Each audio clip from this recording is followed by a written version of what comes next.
الحمد لله والصلاة والسلام على سيدنا محمد وعلى آله وأصحابه أجمعين. الحمد لله والصلاة والسلام على سيدنا محمد وعلى آله وأصحابه أجمعين. أما بعد، فأعوذ بالله من الشيطان الرجيم. بسم الله الرحمن الرحيم.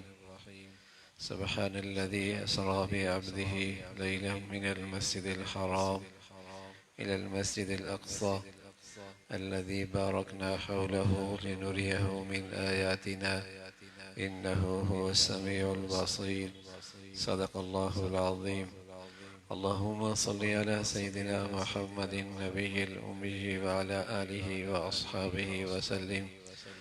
اللهم صل على سيدنا محمد النبي الأمي وعلى آله وأصحابه وسلم. میرے معزز مسلمان بزرگوں، عزیز بھائیوں اور امت مسلمہ کی مقدس ماں اور بہنوں، نیکی کے لیے نیکی اللہ کے ہاں قبول ہو اور وہ عمل نیکی بنے، نیکی اللہ کے ہاں قبول ہو اور وہ عمل نیکی بنے، اس میں اللہ کی رضا ضروری ہے، اور اس میں اس بات کا علم بھی ضروری ہے کہ اللہ کے نبی نے یہ عمل کس انداز سے کیا اور آپ علیہ السلام کی اس میں سنت کیا ہے۔ ہم جو یہاں اکٹھے ہوتے ہیں، یہی سیکھنے کے لیے اکٹھے ہوتے ہیں کہ اللہ کی رضا کیسے حاصل ہو اور ہماری زندگی نیکی کیسے بن جائے اور ہمارا عمل اللہ کے ہاں قبول کیسے ہو جائے۔ اس لیے کہ نیکی دنیا میں بھی مبارک ثمرات دیتی ہے اور یہ نیکی آخرت کے اندر بھی نجات کا ذریعہ ہے۔ دنیا میں بھی اس نیکی کی ثمرات ملتے ہیں اور اس کی برکتیں ملتی ہیں، صرف ادھار نہیں ہے کہ مرنے کے بعد ملے گا، دنیا میں بھی مشکلات سے نجات آدمی کی نیکی دیتی ہے۔ نیکی جتنی وزنی ہوگی اور جتنی قیمتی ہوگی، اتنی وہ مشکلات سے نجات دے گی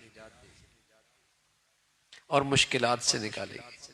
اللہ کے نبی صلی اللہ علیہ وسلم نے 3 آدمیوں کی نیکیوں کا ذکر فرمایا جو ایک غار میں اور ایک گھاٹی میں پھنس گئے تھے، اور پھر وہاں زندگی کا کوئی سامان ہی نہیں تھا، آخری سانس لے رہے تھے۔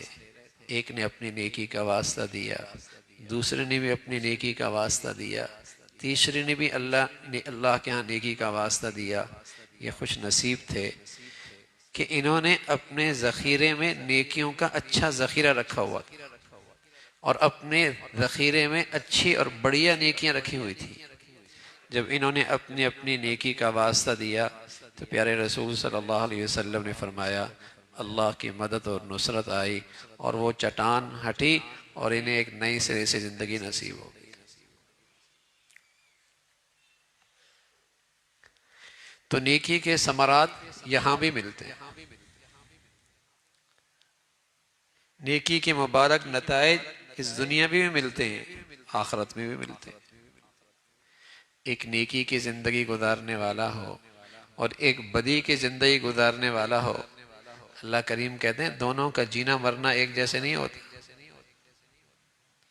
افنجعل المسلمین کالمجرمین، ایک نافرمان ایک فرما بردار، کیا دونوں کے ساتھ اللہ کا سلوک ایک جیسا ہے؟ نا، ایسا نہیں، ایسا نہیں۔ تو نیکی جس میں اللہ راضی ہو جائے،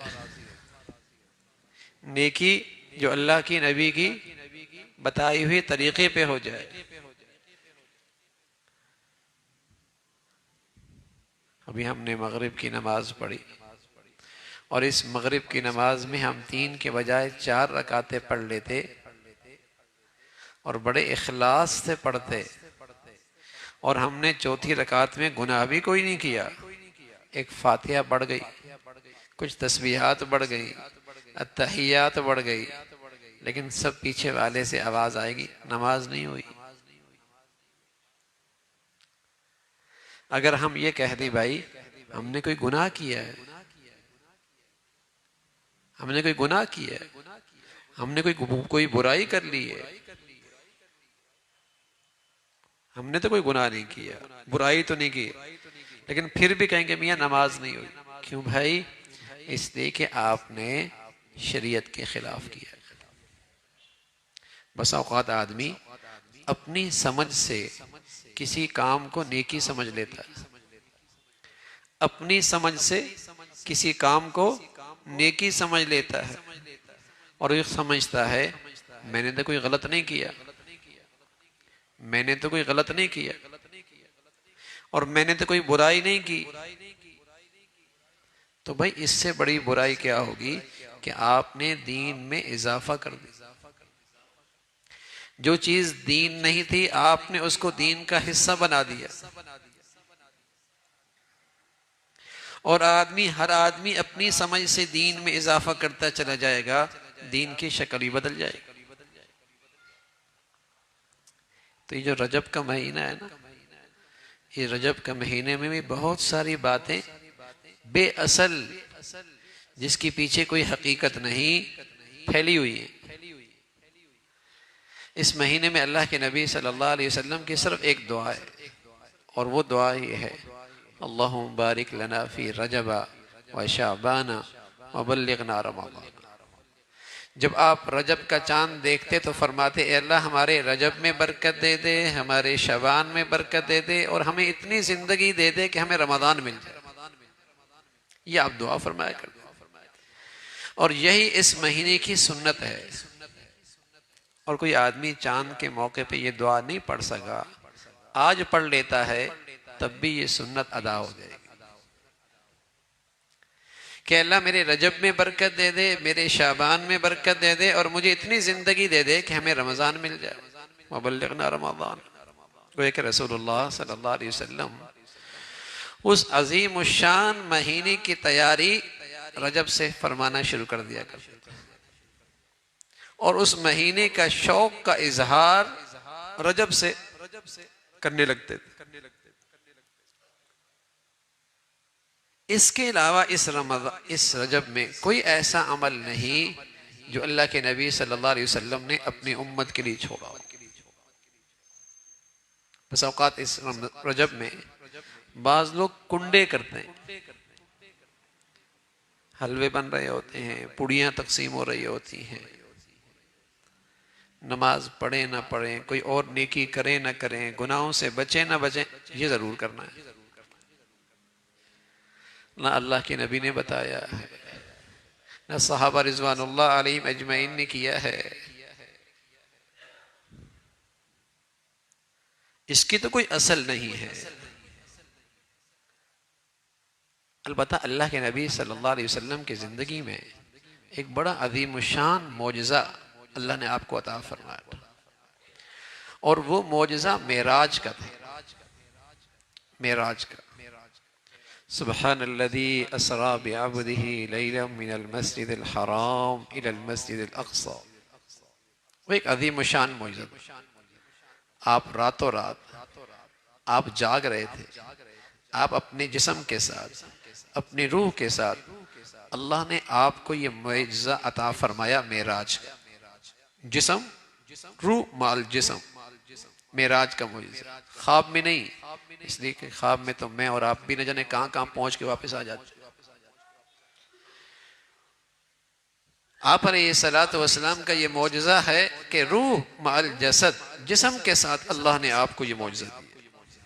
آپ مکہ مکرمہ میں تھے، مکہ مکرمہ میں تھے، اور رات کا گھڑی تھی، تو ایک سواری آئی جنت سے، براق، آپ اس میں سوار ہوئے، اور راتوں رات آپ جا پہنچے بیت المقدس۔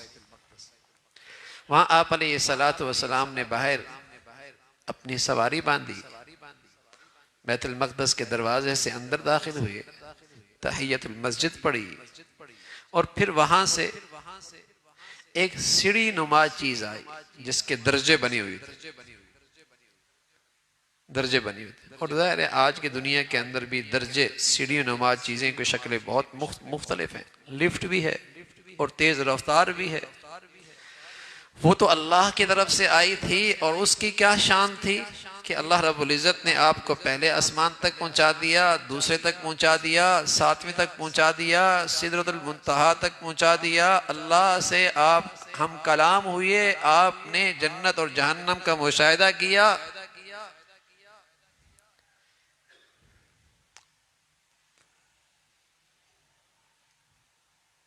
چھٹے آسمان پر آپ موسیٰ علیہ السلام سے ملے، ساتویں میں ابراہیم علیہ السلام سے ملاقات ہوئی.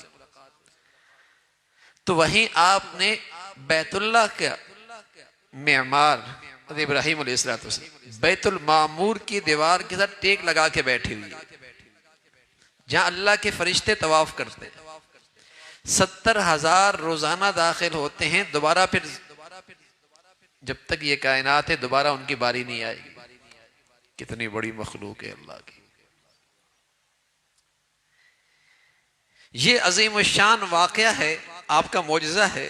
سبحان الذی اسری بعبدہ لیلا من المسجد الحرام الى المسجد الاقصی. یہ عظیم الشان معجزے کا تذکرہ ہے اور غیر معمولی ہے.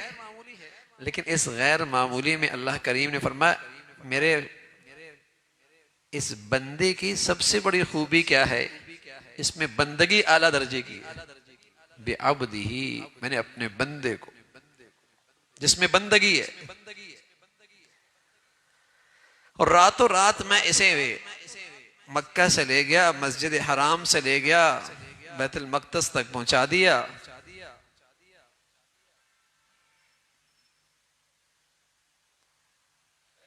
یہ تو ہو گیا اسرا. پھر جو اوپر گئے اس کو کہتے ہیں معراج، عروج، معراج ہو گیا.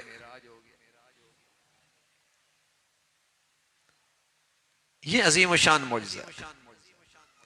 جنت دیکھی، جہنم دیکھی، اللہ سے ہم کلام ہوئے، اللہ نے آپ کو اپنے ساتھ کلام کا شرف بخشا. آپ ایک انعام لے کے، ایک تحفہ لے کے آئے اپنی امت کے لیے، ایک تحفہ لے کے آئے اپنی امت کے لیے اس عظیم الشان معجزے کے موقع پہ. اور جو اللہ نے آپ کو عظیم الشان شرف بخشا ہے، اپنی امت کو بھی یاد رکھا اور اللہ کریم سے ایک تحفہ لے کے آئے، اور وہ تحفہ نماز کا.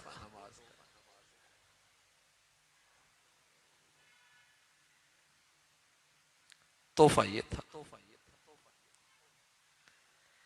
اب جو یہ معراج کی رات ہے، جب آپ کو یہ معراج ہوا تو یہ نبوت کا 5واں سال تھا. اس کے بعد آپ دنیا میں 18 سال تک رہے. لیکن آپ علیہ السلام نے ان 18 سالوں میں کسی ایک سال کے اندر بھی کسی رات کو اس لیے نہیں منایا کہ اس رات کو مجھے معراج ہوا تھا، کہ آپ نے امت کے لیے کوئی خاص نوافل چھوڑے ہوں، کوئی خاص عبادت چھوڑی ہو، کوئی خاص عبادت کا انداز بتایا ہو، کوئی اس رات کے لیے کوئی سنت بتائی ہو. 18 سال آپ گزرے. پھر آپ کے بعد صحابہ رضوان اللہ علیہ مجمعین 1 صدی تک دنیا میں رہے، لیکن انہیں کوئی عمل نہیں بتایا. 1 صدی تک. تو صرف اسی رات کو یہ عظیم سعادت ملی تھی جس رات میں اللہ نے آپ کو اسرا اور معراج کرایا تھا، اور کوئی رات نہیں.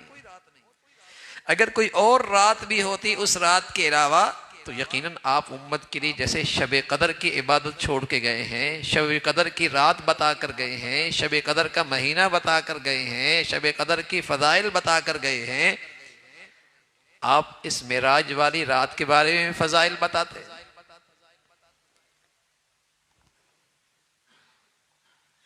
یہ بالکل بھی اصل باتیں ہیں، کوئی حقیقت نہیں ہے کہ اس رات میں اتنے نفل پڑھنے ہیں اور اس انداز سے نفل پڑھنے ہیں اور پھر یہ صورتیں پڑھنی ہیں اور پھر اس انداز سے یہ رات گزارنی ہے۔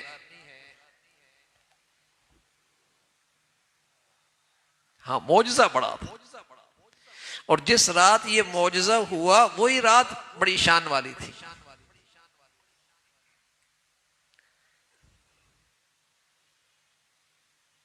اگر ہر سال کی وہ رات عظیم شان والی ہوتی تو یقیناً اللہ کے نبی صلی اللہ علیہ وسلم کی سیرت میں، آپ کی زندگی میں، آپ کے احادیث میں، صحابہ کا طرز عمل میں کچھ چیز نظر آتی۔ اگر کوئی یہ کہے کہ مجھے عبادت کا شوق صحابہ سے زیادہ ہے، وہ تو نہ کر پائے اور میں کر رہا ہوں، ان کو تو علم نہیں تھا، مجھے سمجھ زیادہ ہے،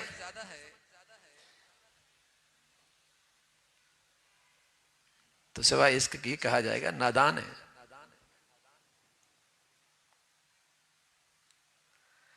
ہاں اس رات میں یہ معجزہ آیا، اور جب آپ راتوں رات واپس آئے مکہ مکرمہ،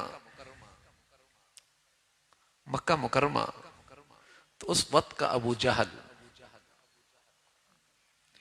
جس کا ایک لقب تھا ابو الحکم، بڑا دانشمند، سمجھدار، فیصلے کرنے والا، اس کے تو ہاتھ میں پروپیگنڈا آ گیا کہ دیکھو یہ بھی کوئی بات عقل میں آتی ہے کہ راتوں رات مکہ سے کہاں گئے، شام، فلسطین، بیت المقدس، اور پھر آسمانوں پہ، اور ساتوں آسمانوں پہ، ہر آسمان پر فرشتوں کا استقبال، انبیاء سے ملاقاتیں، اور پھر اللہ کے ہاں سدرۃ المنتہا سے اوپر، اور پھر واپس بھی آ گئے۔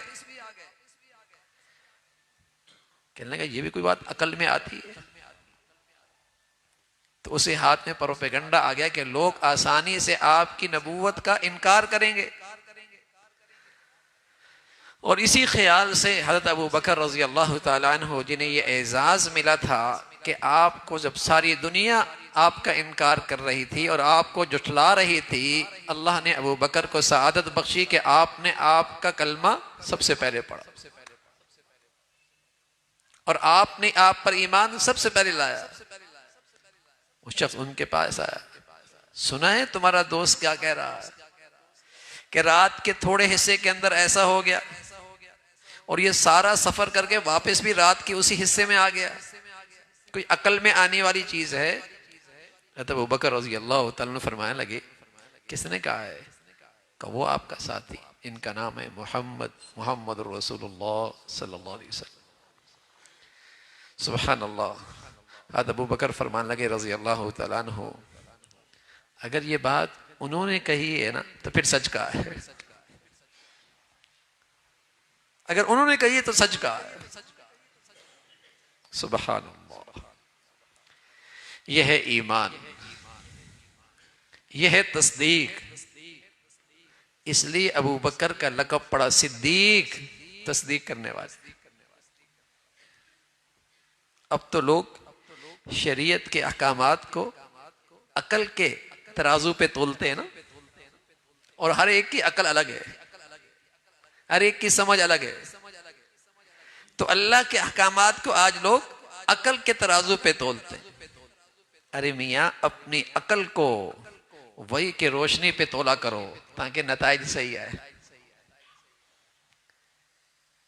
اللہ کے حکموں کو عقل کے ترازو پہ نہ تولا کرو، اپنی عقل کو شریعت کے روشنی کے تابع کر لو، وحی کے روشنی کے تابع کر لو، گمراہی سے بچ جاؤ۔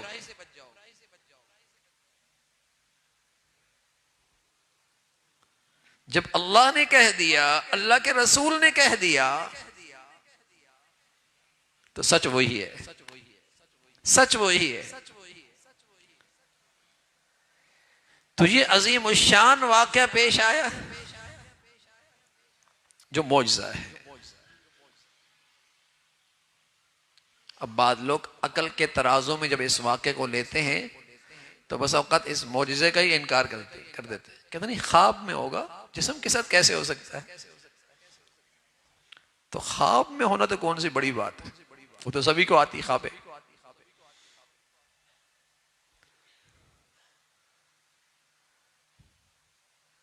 جسم کے ساتھ ہوا ہے، روح مع الجسد کے ساتھ ہوا ہے۔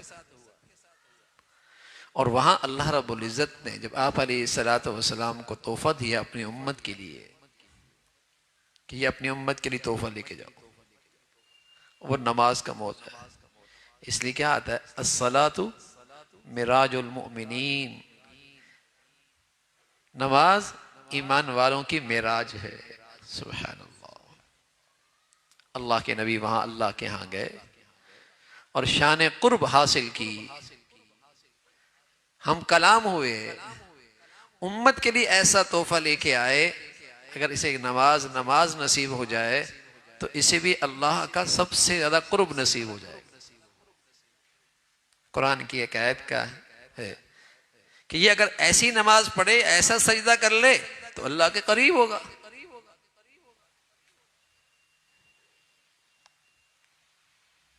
نماز ایمان والوں کے لیے معراج ہے، اللہ کا قرب حاصل ہوگا۔ 50 نمازیں ملی۔ حضرت موسیٰ علیہ السلام نے واپس لٹایا، اللہ سے سفارش کرو کچھ تعداد کم کرو، پھر کم کرا کے آئے، پھر موسیٰ علیہ السلام نے فرمایا کچھ اور کم کرا کے آؤ۔ بار بار جب تشریف لے گئے، کم ہوتے چلے گئے، آخر میں 5 رہ گئی۔ جب 5 رہ گئیں تو اللہ کے نبی صلی اللہ علیہ وسلم نے فرمایا اب اور کم کراؤں؟ اب مجھے حیا آتی ہے کہ میری امت 5 بھی نہیں پڑے گی۔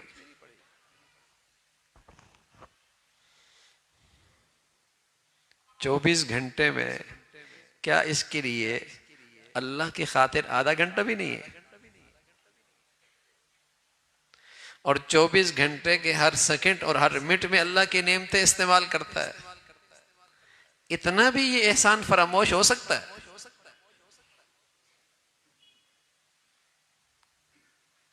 اتنا بھی احسان فراموش ہو سکتا ہے کہ اس کے پاس 24 گھنٹے کے ہر لمحے میں اللہ کی نعمتیں، اس محسن کے انعامات، اور اس کے لیے اس کے پاس 24 گھنٹے میں آدھا گھنٹہ بھی نہیں۔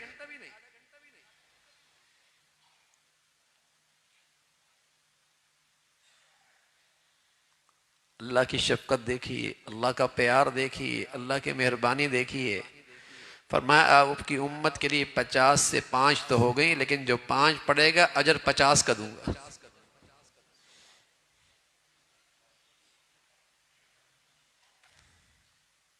اجر 50 کا دوں گا۔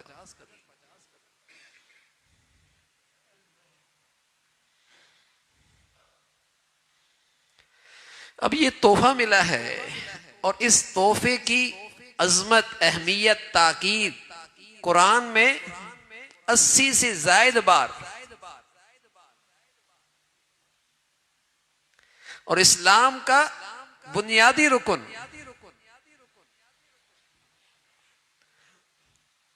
5000 سے زائد مسائل نماز کے لیے، سینکڑوں احادیث نماز کے لیے۔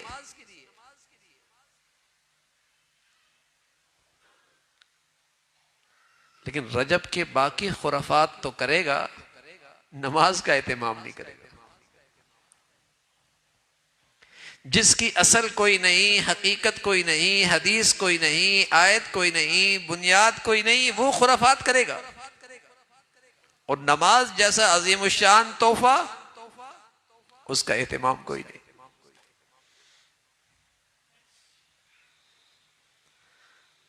سارے احکامات دنیا میں آئے، سارے احکامات دنیا میں آئے۔ نماز کا تحفہ دینا تھا تو اس کے لیے اللہ کے نبی اللہ کی بارگاہ میں حاضر ہوئے۔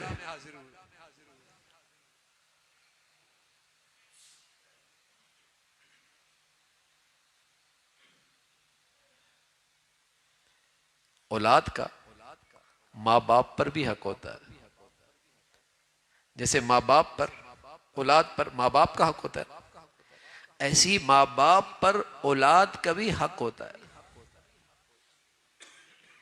جیسے اولاد پر ماں باپ کا حق ہوتا ہے، فرما برداری، حسن سلوک، خدمت، اطاعت، فرمانبرداری، ایسی اولاد کا ماں باپ پر بھی حق ہوتا ہے۔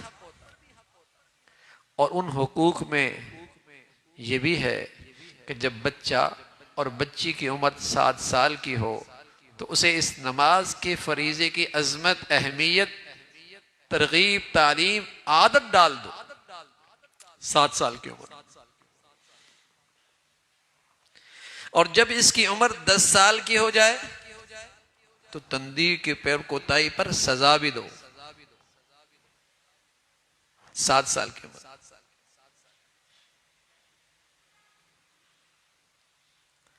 اسکول میں بچہ کب داخل ہوتا ہے؟ جب 2.5 سال کا ہوتا ہے، جب 3 سال کا ہوتا ہے، جب 4 سال کا ہوتا ہے۔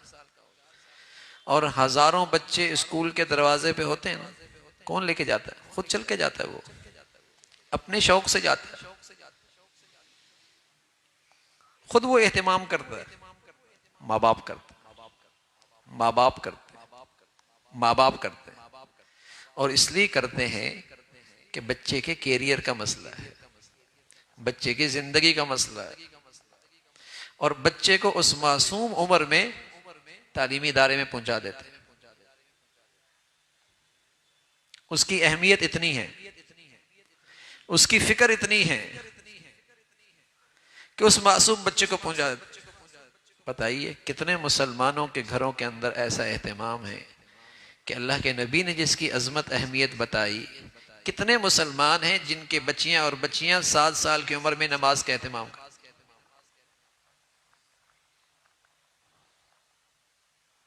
اور یہی 7 سال والے انہی مسلمانوں کے گھروں کے بچے ماں باپ اہتمام سے اسکولوں میں پہنچاتے ہیں، نماز نہیں۔ اور پھر ہمیں دعویٰ ہے کہ ہم اللہ کے نبی کو سچا نبی مانتے ہیں، ہمارے دل میں نبی کی عظمت ہے، ہمارے دلوں میں نبی سے محبت ہے۔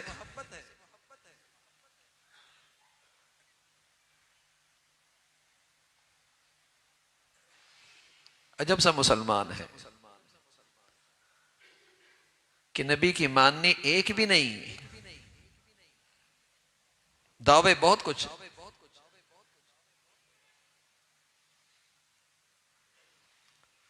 تو وہ تحفہ ملا ہے، اور آج امت اس تحفے کا کے ساتھ کیا سلوک کر رہی ہے؟ کیا سلوک کر رہی ہے؟ کسی دفتر میں، کسی گھر میں، کسی بازار میں، کسی تعلیمی ادارے میں، کسی محلے میں، بتائیے کتنے فیصد لوگ نماز پڑھنے جاتے ہیں؟ اور رسول اللہ صلی اللہ علیہ وسلم نے فرمایا جو میں اللہ کے ہاں سے یہ تحفہ لے کے آیا ہوں، اس کی شان میرے ہاں اتنی ہے کہ یہی وہ چیز ہے جو مسلمان اور کافر کے درمیان فرق کرنے والی۔ مسلمان نماز پڑھتا ہے، کافر نماز نہیں پڑھتا۔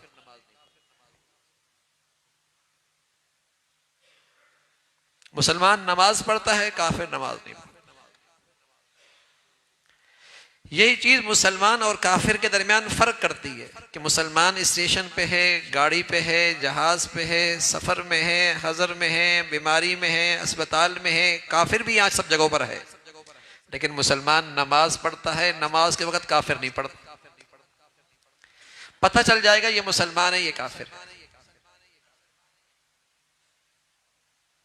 سفر میں ہے تو ٹھیک ہے، ترمیم کر دی، آدھی پڑھ لو۔ بیمار ہو تو کوئی بات نہیں، بیٹھ کے پڑھ لو، اشارے سے پڑھ لو۔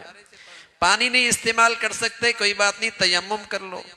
لیکن جو وہ مسلمان ہونا، اور مسلمان تو وہ ہوتا ہے جو کافر سے علیحدہ ہوتا ہے۔ نماز ضرور پڑھنی ہے، چاہے 2 ہی پڑھ لو، چاہے بغیر پانی کے استعمال کے پڑھ لو، چاہے بیٹھ کے لیٹ کے پڑھ لو، لیکن مسلمان ہو تو نماز پڑھنی ہے۔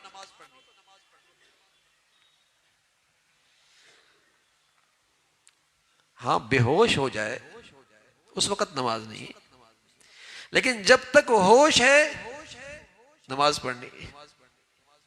بیٹھ کے پڑھ سکتا ہے، لیٹ کے پڑھ سکتا ہے، پانی کے بغیر پڑھ سکتا ہے، مختصر کر سکتا ہے، یہ ساری ترمیمات ہیں، لیکن جب تک مسلمان ہے نماز سے چھوٹ رہی ہے۔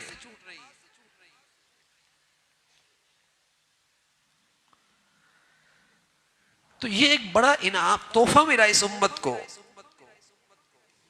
اس معجزے کے موقع پہ،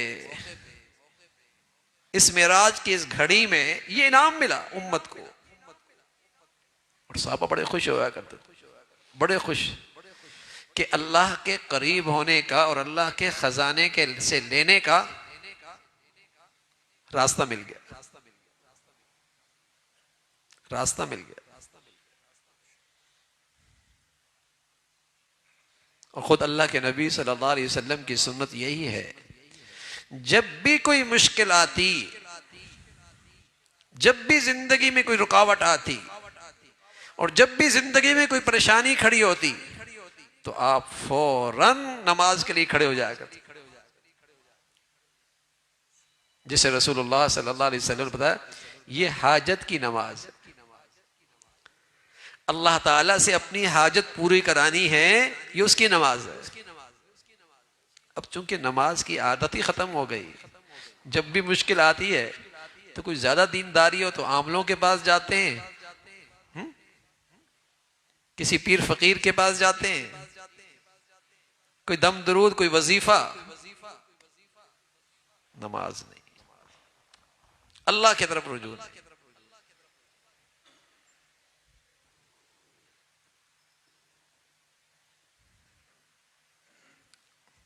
اس لیے کہ اس عمل کو اختیاری کرنا چھوڑ دیا ہے.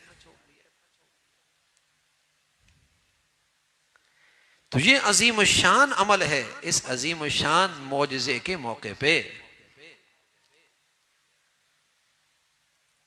یہ امت کو تحفہ ملا ہے. تو ہر آدمی اپنے گھر کی زندگی کا جائزہ لے سکتا ہے کہ میرے گھر میں اس تحفے کے ساتھ کیا سلوک ہو رہا.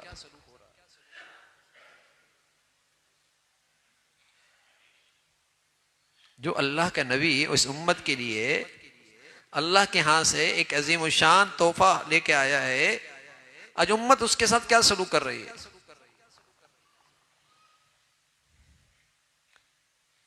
تربیت تربیت تربیت کا سب سے بڑا نسخہ ہے، اولاد کی تربیت کا، بیٹیوں کا، بیٹوں کا تربیت کا سب سے بڑا نسخہ ہے اس کی نماز بڑھیا کر دو،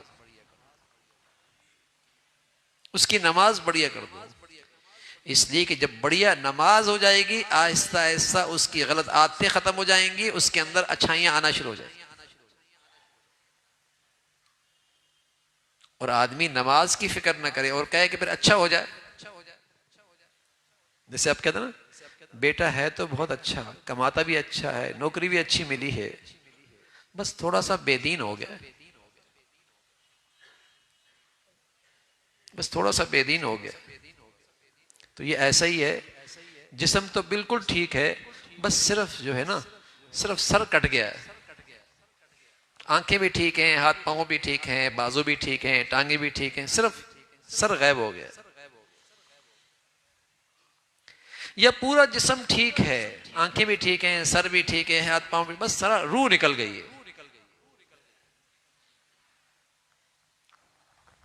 ہے تو ٹھیک، بچی بہت شریف ہے، بڑی نیک ہے، ہاں لڑکا بڑا شریف ہے، بڑا نیک ہے، بس ذرا نماز نہیں پڑھتا. اور رسول اللہ صلی اللہ علیہ وسلم کیا فرمایا؟ جو نماز نہیں پڑھتا، من ترک الصلاۃ متعمدا فقد کفر، جو جان بوجھ کے نماز چھوڑ دیتا ایسا ہے جیسے وہ کافر ہو گیا.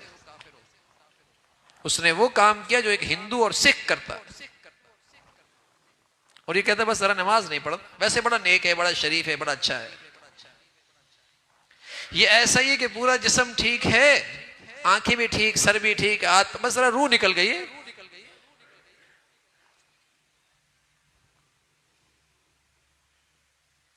ما سلککم فی سقر، ما سلککم فی سقر، کیوں پڑے ہو جہنم میں؟ قالوا لم نک من المصلین، ہم نماز نہیں پڑھتے. بڑا دل گردہ ہے اس ماں کا اور اس باپ کا جو اپنے بچیوں کو اور بچوں کو دیکھتی ہے کہ وہ جہنم کی طرف جا رہی ہے، پھر بھی کان پہ جوں نہیں گزرتی، ماتھے پہ بل نہیں آتا. بڑا ہمت ہے ماں باپ کی کہ اپنی آنکھوں کے سامنے اولاد کو اس آگ کی طرف جاتا دیکھ رہی ہے اور پھر بھی برداشت ہے. فما اصبرهم علی النار، بڑی ہمت ہے بھائی، آگ پہ صبر کرو گے، بڑی ہمت کی بات ہے. دنیا کی آگ کی طرف اولاد بھاگ رہی ہو، کوئی عقل و ہوش رکھنے والے ماں باپ اسے دیکھ کر بتائیے آرام کرتے ہیں، بیٹھے رہتے ہیں،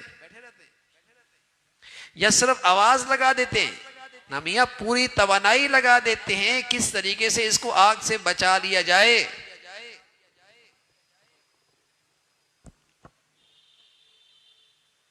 تو یہ تو آگ نار اللہ الموقدہ ہے، اللہ کی سلگائی ہوئی آگ ہے، اور جسموں تک نہیں آئے گی. تطلع علی الافئدہ، وہ تو دلوں تک جا پہنچے گی.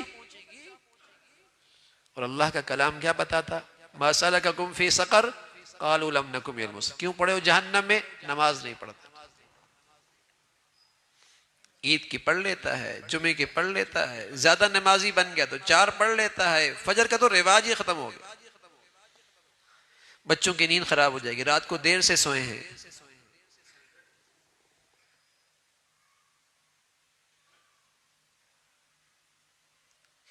یہ اولاد کے ساتھ خیر خواہی نہیں ہے، دشمنی ہے، ظلم ہے، اس کے حقوق میں بڑی کوتاہی ہے، بڑی ناانصافی ہے اس کے ساتھ.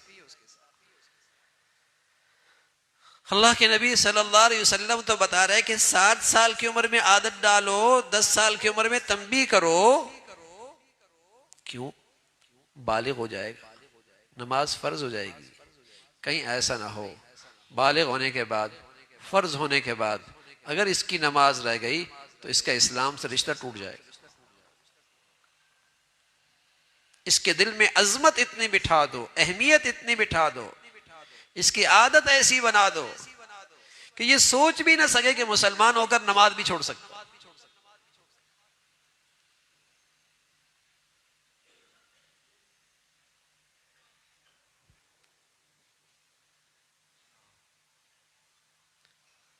تو یہ تحفہ ملا ہے بھائی، یہ تحفہ ملا ہے. معراج کے موقع پہ اللہ کے نبی صلی اللہ علیہ وسلم کو مختلف جگہوں سے گزارا گیا جہاں بہت سارے لوگ اپنی گناہوں کی سزا بھگت رہے تھے. اس کا منظر دکھایا گیا مختلف موقع پہ. سود خور بھی دکھائے گا، جو قرآن پڑھ کے بھول جاتے ہیں وہ بھی دکھائے گا، بدکاری کرنے والے ان کا حشر بھی دکھایا گیا، بے نمازیوں کا حال بھی دکھایا گیا.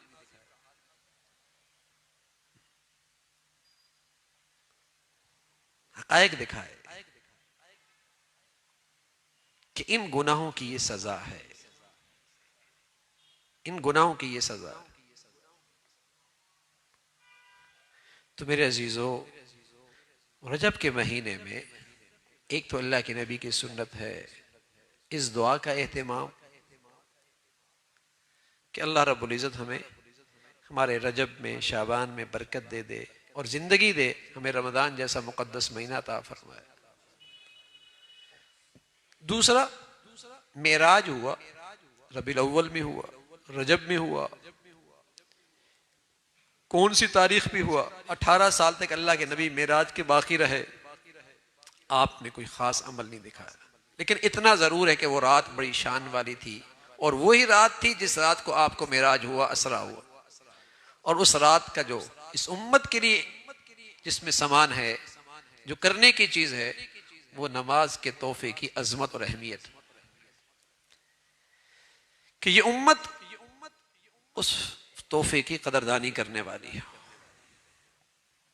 حضرت عمر تھے نا رضی اللہ تعالیٰ عنہ، امیر المومنین تھے، اور اپنے تمام گورنروں کی طرف خط لکھا،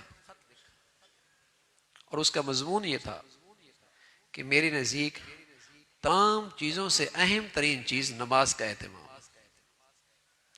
اگر تم اس فریضے میں کوتاہی کرو گے تو مجھے کوئی امید نہیں کہ تم مخلوق کے دیگر حقوق کو صحیح طور پہ ادا کر سکو. سب سے اہم چیز میرے نزدیک نماز. سبحان اللہ. جب تم اللہ کا یہ فریضہ ہی نہیں پورا کر سکو گے تو مخلوق کے کیا حقوق ادا کرو گے؟ مخلوق کے کیا ذمہ داریاں پوری کرو گے؟ امیر المؤمنین اور اپنے تمام ذمہ داروں کو یہ خط لکھ رہے ہیں، سرکاری خط لکھا.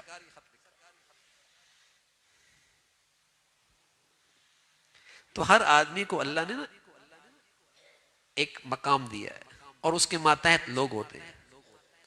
دکان میں بھی ہیں، فیکٹری میں بھی ہیں، کارخانے میں بھی ہیں، گھر میں بھی ہیں، جہاں اللہ نے اسے عزت دی ہے اور اس کے ماتحت بہت سارے لوگ ہوتے ہیں.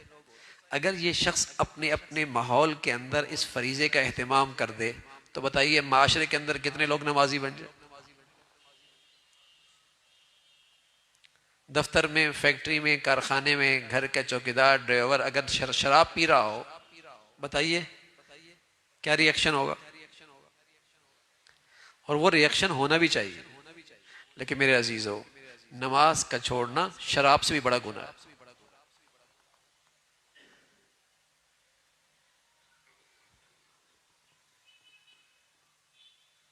اگر دکان والا دکان میں، دفتر میں، فیکٹری میں، کارخانے میں چوکیدار، ڈرائیور، ماتحت اولاد شراب پی رہی ہو، کیا ری ایکشن ہوتا ہے؟ نماز کا چھوڑنا اس سے بڑا گناہ ہے، لیکن بتائیے اس پہ کوئی ری ایکشن ہوتا ہے؟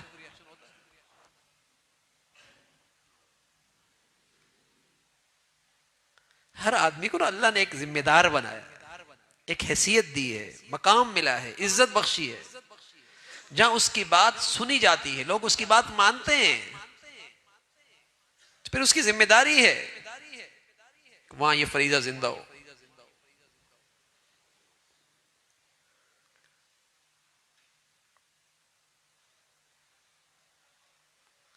میرا کوئی نقصان کر دے تو میری غیرت حرکت میں آ جاتی ہے، اور کوئی اللہ کا حق ضائع کر دے پرواہ نہیں ہوتی. یاد رکھو میرے عزیزو، جب مجھے اللہ کا لحاظ نہیں رہے گا نا، پھر اللہ کیا میرا بھی لحاظ نہیں رہے گا.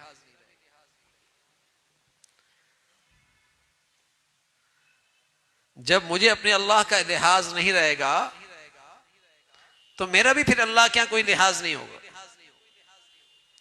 اور اگر میں زندگی میں اپنے مولا کا لحاظ رکھوں گا اور اس کے حکموں کا خیال رکھوں گا تو بارگاہ خداوندی میں پھر میرا بھی خیال اور لحاظ ہوگا.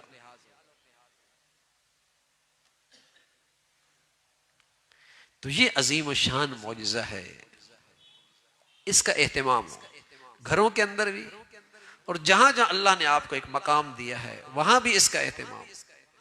شوق دلائیں نا بھائی، اہمیت دلائیں. نحوست ہوتی ہے، بے نمازی کی نحوست ہوتی ہے، اور جہاں سارے بے نمازی اکٹھے ہوں تو بتائیے وہاں کتنی نحوست ہوگی، کتنی نحوست ہوگی. الحمدللہ اتنا احساس تو ہے کہ جہاں شرابی اکٹھے ہوتے ہیں وہ بڑا گند ہوتا ہے، کچھ گھن سی آتی ہے اور آنی بھی چاہیے. لیکن جہاں بے نمازی ہوں تو وہاں کتنی گھن آنی چاہیے، اس لیے کہ یہ اس سے بڑی گندگی، اس سے بڑی نحوست ہے. لیکن بے نمازی اکٹھے بہت ہو گئے نا، نماز چھوڑنے کا رواج بہت ہو گیا، اس لیے اس کی برائی دلوں سے نکل گئی.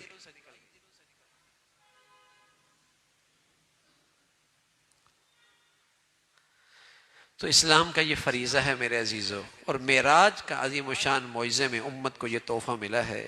اللہ رب العزت ہمیں اس تحفے کی قدردانی نصیب فرمائے، اہتمام نصیب فرمائے، اور اس کی برکتیں نصیب فرما دے. جو کچھ کہا سنا اللہ عمل کی توفیق نصیب فرمائے. ایک نکاح ہے اور پھر انشاءاللہ دعا کر لیتے. 5 تولہ 1.5 تولہ. الحمد لله نحمده ونستعينه ونستغفره ونؤمن به ونتوكل عليه ونعوذ بالله من شرور أنفسنا ومن سيئات أعمالنا. من يهده الله فلا مضل له ومن يضلل فلا هادي له ونشهد أن لا إله إلا الله ونشهد أن محمدا عبده ورسوله. أما بعد، فأعوذ بالله من الشيطان الرجيم. بسم الله الرحمن الرحيم. يا أيها الذين آمنوا اتقوا الله حق تقاته ولا تموتن إلا وأنتم مسلمون.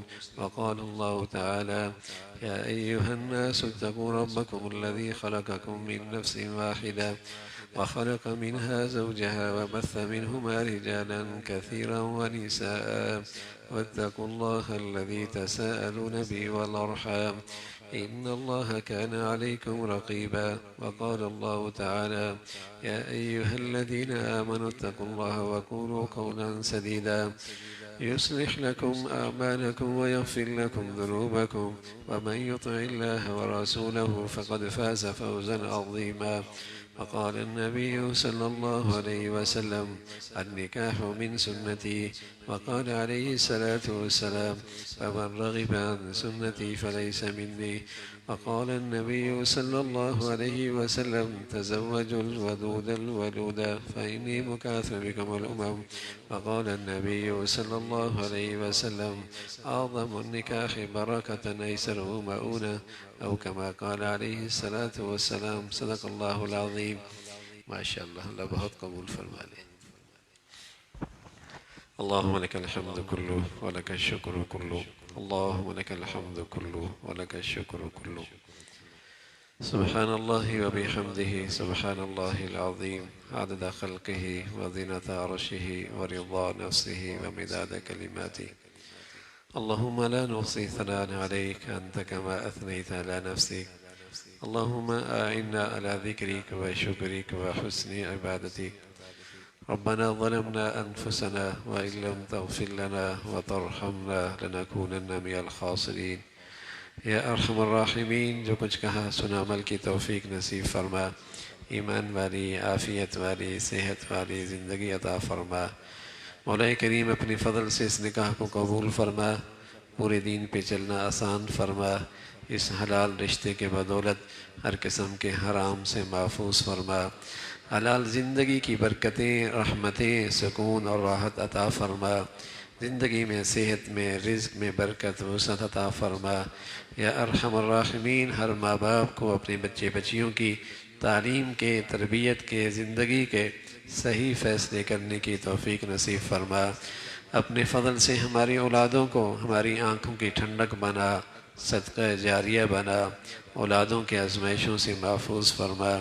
اے مولا کریم، اس خوشی کو ان کے بڑوں کے لیے ہمیشہ کے لیے راحت کا اور سکون کا ذریعہ بنا. اے مولا کریم، اپنے فضل سے ہمیں اپنے گھروں میں دین کو زندہ کرنے کی توفیق عطا فرما. پورے دین پہ چلنا آسان فرما. اپنی زندگی کو، اپنے گھرانوں کو اور اپنے معاملات کو گناہوں کی نحوستوں سے پاک رکھنے کی ہمت اور توفیق عطا فرما.